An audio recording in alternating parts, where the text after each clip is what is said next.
Whenever the public is on a team to the degree they were on USF, you fade the public, typically. And that's what we did here on College Football with Sam, and for good reason. Miami was favored by 17.5 points. I thought they would win by more than that. I thought that it would be more likely than not a blowout, and I was correct. 49-12 is a blowout. Miami destroys USF, and they move on to 3-0, and right now they're the ACC favorites. They are the ACC favorite to win the national championship, even now if you factor in Notre Dame, because they earned that second loss after Miami gave them their first. Life is good if you are a Miami Hurricane. So this year has broken a lot of different narratives. So Texas A&M's off to a 3-0 start. Notre Dame could be their toughest opponent of the year outside of Texas. And maybe Notre Dame's even better than Texas with how Texas has looked on offense. We'll see. Kind of think Texas is still better, but anyway, we're talking about Miami here. Notre Dame, I think, is definitely Miami's toughest opponent. Before I resume, please like, share, subscribe, hit the notification bells, and comment your thoughts down below. I love your engagement. Don't just hit the notification bell for my main channel. Hit the bell for any team playlists attached to the video if interested. If your team is not there or you're not interested, please navigate to my home channel page. Check out the playlists tab. Your team will be there if it's a Power 4 team. And hit the notification bell so that you can get notified when I cover that specific team. If you want additional content, bonus content, sign up as a paid member of the channel with the appropriate tier. I also give priority reply to members. And check out our Discord server. It's free. You get to interact with me. I get to pop in there. And the Discord server will notify you when we go live or when I upload videos. Doesn't mean they're going to go 12-0, but there's a shot for them to go 12-0. And I think their odds of reaching the playoffs are very high. And I like this team more than last year's team. The offense, I don't think it's as good, but it's reloaded at a better clip than many thought, and even I thought. And I was high on the Hurricanes, picking them to reach the playoffs and play Clemson in the ACC championship game. Now I don't even know if they'll play Clemson in the ACC championship game. And their defense with Corey Heatherman has looked fantastic. Fantastic in just his first few games, really his first year with Miami after Lance Guidry was let go from a disappointing 2024 Miami Hurricanes team. I said before that that year was not a total failure. It was not a waste. Seeing how Cam Ward's performed in the NFL, you'd love to have him, but Carson Beck looks phenomenal. And Miami's trench play might be second to none in America. Their offensive line is physical. Their defensive line is mean, physical, nasty, fast. Their defense is more controlled, disciplined. Receiver, honestly, it feels like they've reloaded there. It feels like they have talent there once again, and just so much athleticism and experience with the transfers they brought in. Tony Johnson, Keelan Marion. I love what I'm seeing out of Miami in these first few games. I said in my Notre Dame A&M segment, I think that if Miami played Notre Dame again in Hard Rock Stadium, they'd win by more, and they'd probably win by more than 3 points if they even played neutral field. Miami's going in a good direction. I think they're going to get better and better as the year goes on with some of the young players they have and the transfers and the newness at coordinator. There's a good chance Notre Dame continues to get worse, but we'll see. Beck was 23 of 28 for 340 yards and 3 touchdowns. He did have 2 picks, but averaging 12.1 yards per pass attempt is pretty impressive. Miami was in the 90th percentile or higher in expected points added per rush, yards per play, where they averaged 9.2, and overall expected points added per play, where they had a 0.39 expected points added per play, 97th percentile. USF had about 68 plays. Had 68 plays. Miami had 68 as well.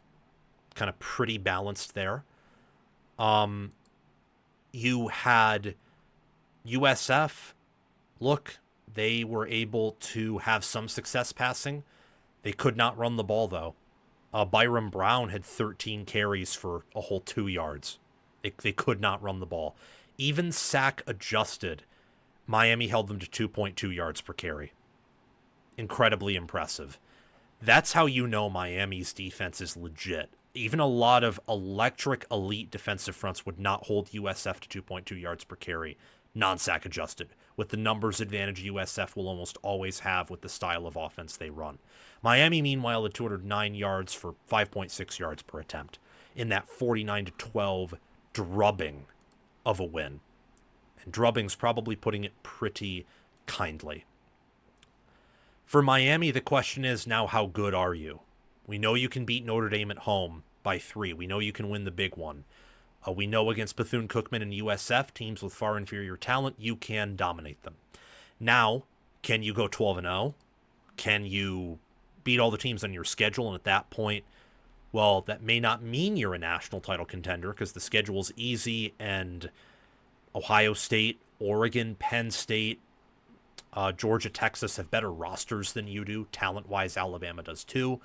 But we saw what happened against Florida State. We don't quite know how good Florida State is yet. But still, 12-0, with that schedule, you'd be a lock for the playoffs even if you win the ACC championship game, and that would be a step in the right direction. Or do you go 12-0 or 11-1, but you're a real national title contender and you make a playoff run? Or do you stutter? Do you stumble like you did last year and you miss the college football playoffs, which would be, I think, a massive disappointment given how the game against USF went, how the game against Notre Dame went. This team is so good. This is a team with true national championship ceiling and potential. As for USF, I think they're a good team. Usually we'd make a statement for the winner here, but I think I have to make a statement for the loser because of how bad the loser lost. You shouldn't underestimate USF. They, I would say right now, outside of maybe Tulane, are still the G5 favorite to reach the playoffs. They just met up with a Miami team who was prepared for them, who wasn't going to overlook them due to the rating or ranking they had and the hype they had. And Miami was also a bad matchup because they had a much better quarterback than Florida, much better trench play than Florida, and just honestly is a much better overall team than Florida is, and better coached as well. I mean, I will sit here and tell you, I do not think Mario Cristobal is this elite game manager. I think everyone can say he's questionable there. But he is no doubt better than Billy Napier, and he's built a much better program. So before I get on to some more Miami discussion, I do want to say, do not sell your USF stock. There is a great chance this team goes to the playoffs. Very good chance that they represent the G6, G5 in the playoffs, and that would be honestly a cool, good story. I think Alex Golish has done a really good job with USF. Carson Beck is fantastic. He has an 89.9 QBR through 3 games. It's 4th in football.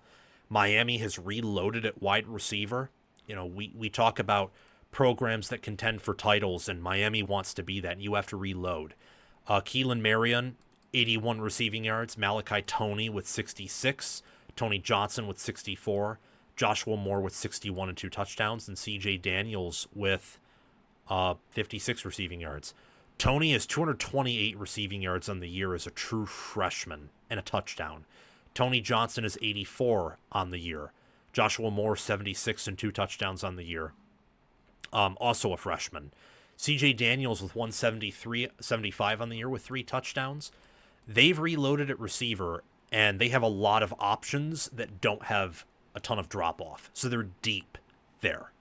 Very deep, very incredible. They've honestly impressed me more at receiver than Clemson has, and that's disappointing for Clemson. But it's a win for Miami. That makes their path to the playoffs easier, and based on how they've played against Notre Dame, I don't think Miami would be shell-shocked if they played an SEC or Big Ten opponent. Is this Cristobal's best staff? We know that Miami is the best ACC team based on odds and efficiency and power ratings, but is this his best staff? That's kind of what I want to end this segment off on. Let me know in the comments section below. I think that Shannon Dawson, Corey Heatherman, the fact that Cristobal got his first top 10 win at Miami, and some of the changes they made on defense, like assistant coaches, I think this is Cristobal's best staff at Miami, and that bodes well for their future, not just as maybe the perennial power in the ACC, but as a national title contender as well. Thank you so much for watching College Football with Sam. Remember to like, share, subscribe, hit the notification bells, and comment your thoughts down below. Again, for the notification bells, don't just hit the bell for my main channel, hit it for any team playlists attached, or if you're not interested in those teams, navigate to my channel homepage, to the playlists tab. There will be a playlist for your favorite team if it's a Power 4 team. Hit the notification bell for that playlist so you can get notified when I mention them or talk about the conference broadly that they reside in. If you want bonus content, sign up as a paid member. And our Discord server is totally free. You get to interact with me and several other diehard football fans in there. So do those things. Most of them are free. And if you want to go the extra mile, there's always the Patreon page and YouTube memberships.